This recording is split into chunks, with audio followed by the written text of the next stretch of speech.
بزرگ فرماتے ہیں حضور کا ذکر سن کر جس کے کلیجے میں ٹھنڈ نہ پڑے اس کے سینے میں دھڑکنے والا دل کسی مومن کا دل ہی نہیں ہے۔ یہ ہو ہی نہیں سکتا کہ حضور کا ذکر ہو اور سینے کے اندر ٹھنڈ نہ پڑے، ان کا نام لبوں پہ آئے اور میٹھا میٹھا منہ ہو جائے۔ تو جب حضور کا ذکر کیا جاتا ہے، حضور کا ذکر نور کیا جاتا ہے، تو یقیناً بندہ مومن کا جو سینہ ہے وہ ٹھنڈا ہو جاتا ہے۔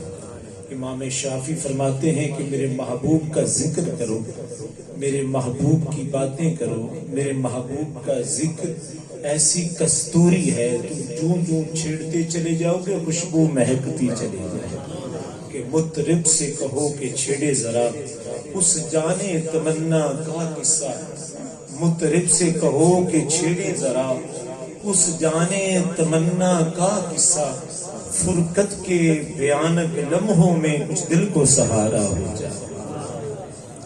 حضور علیہ السلام کا جب ذکر کیا جاتا ہے، آپ کی مدح سرائی کی جاتی ہے، آپ کی تعریف اور توصیف کو بیان کیا جاتا ہے، تو بندہ مومن کا دل ٹھنڈا ہو جاتا ہے۔ حضور علیہ السلام کی مدح و ستائش کرنا، حضور کی تعریف و توصیف کو بیان کرنا، یہ سنت خدا ہے کہ خالق کائنات رب لم یزل نے قرآن مجید فرقان حمید میں آپ کے اوصاف حمیدہ کو بیان فرمایا۔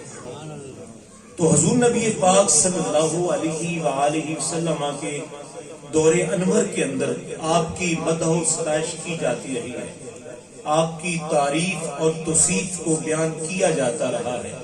حضرت نابغہ جادی رضی اللہ تعالیٰ عنہ صحابی رسول ہے، ایک عظیم شاعر ہیں، حضور علیہ السلام کی بارگاہ میں آپ کی تعریف بیان کرتے ہیں، یہاں تک کہ ایک شعر کہا، 2 کہے، 20 کہے، یہاں تک کہ 200 اشعار آپ کی بارگاہ میں پیش کر دیے۔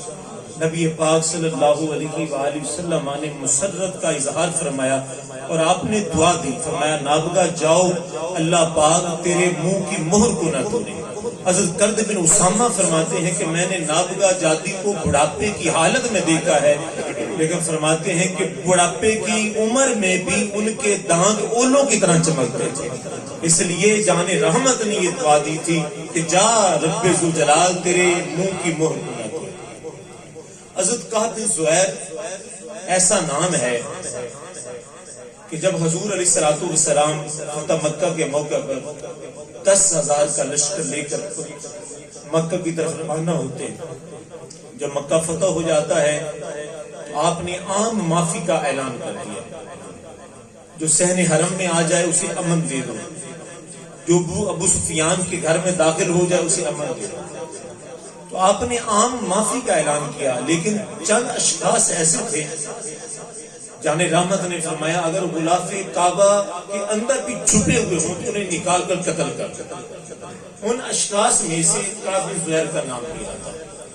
اب یہ بھاگ گئے، ان کے بھائی نے آپ کو خط لکھا، کہا آؤ میں تمہیں مشورہ دیتا ہوں کہ جان رحمت کی بارگاہ میں آ جاؤ، کسی نہ کسی طریقے سے آ جاؤ، اور وہ بڑے ہی کریم ہیں، بڑے ہی بندہ نواز ہیں، مجھے یقین ہے وہ تجھے معاف کر دیں۔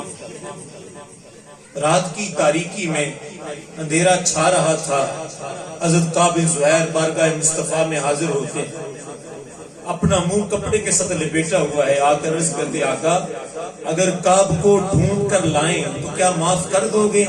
حضور فرمانے لگے کعب آ گئے ہو، جا میں نے تجھے معاف کیا۔ اب کعب بن زہیر رضی اللہ تعالیٰ عنہ کعب سے حضرت کعب بن چکے ہیں، جان رحمت کی بارگاہ میں عرض کرتے آقا وہ دور تھا جس زبان سے آپ کی ہجر کیا کرتا تھا، آپ کے مذمتی اشعار کہا کرتا تھا، آپ کفارہ ادا کرنا چاہتا ہوں، آپ کی اجازت سے آپ کا قصیدہ بیان کرنا چاہتا ہوں۔ تاجدار انبیاء صلی اللہ علیہ وآلہ وسلم نے فرمایا کعب ایسے نہیں، ذرا ممبر لگ جانے دینا۔ ممبر لگ گیا، مجمع سج گیا۔ اب حضور علیہ السلام نے فرمایا کعب اب میری مجھے نہ سناؤ۔ حضرت کعب بن زہیر رضی اللہ تعالیٰ عنہ کھڑے ہو کر حضور علیہ السلام کی مدح و ستائش بیان کرتے ہیں۔ تو ہر دور کے اندر حضور علیہ الصلوۃ والسلام کی تعریف اور توصیف کو بیان کیا جاتا رہا ہے۔ حضرت صحابی ثابت رضی اللہ تعالی عنہ حضور علیہ الصلوۃ والسلام کے پسندیدہ شہراء میں سے آپ کا شمار ہوتا ہے۔ جب وہ حضور علیہ الصلوۃ والسلام کی مدح و ستائش کرتے ہیں تو موتی پرو کے رکھ دیتے ہیں۔ وہ فرماتے ہیں کہ میں اپنے اشعار میں حضور کا نام نہیں لیتا، بلکہ میں تو اپنے اشعار میں حضور کا نام اس لیے لیتا ہوں کہ میرے اشعار میں حضور کا نام لینے سے حسن پیدا ہو جاتا ہے، میرے اشعار میٹھے ہو جاتے ہیں اور میرے اشعار کے اندر جمال پیدا ہو جاتا ہے۔ اسی کی ظہوری نال ساڈا کی بیان ہے، اوندیاں تے صفتاں دا نعت خاں قرآن ہے، صورتاں سپارے رنگ نبی دے جمال دا، لب تے لیاواں کتھوں سونا دے۔ تو فرمایا میں اتنی طاقت ہی نہیں رکھتا۔ غالب کو کہا گیا کہ غالب تو اتنے اشعار لکھتا، اتنا بڑا شاعر ہے، جب محبوب کی بات ہوتی ہے تو محبوب کے قصیدے پڑھتا ہے تو موتی پرو کے رکھ دیتا ہے، تو حضور علیہ الصلوۃ والسلام کی نعت بھی تو لکھ، ذکر اس پر وشکا پر بیاں اپنا تھا، بن گیا رقیب آخر جو رازداں اپنا تھا۔ فرمایا کہ تو اپنی جب محبوب کی باتیں کرتا ہے، محبوب کے قصیدے پڑھتا ہے تو موتی پرو کے رکھ دیتا ہے، ذرا حضور کی نعت بھی سناؤ نا۔ تو غالب نے کیا کہا تھا؟ غالب سنا خواجہ با یزدہ گزاشتی، کہاں ذات پاک مرتبہ دانے محمد کہا۔ جب غالب کو حضور کے مقام کا ہی نہیں پتا، غالب کو حضور کے مرتبے کا ہی نہیں پتا، تو غالب حضور کی نعت کیسے لکھ سکتا ہے؟ جب رب ہی جانتا ہے حضور کا مرتبہ کیا ہے، مقام کیا ہے، تو وہی بیان کر سکتا ہے۔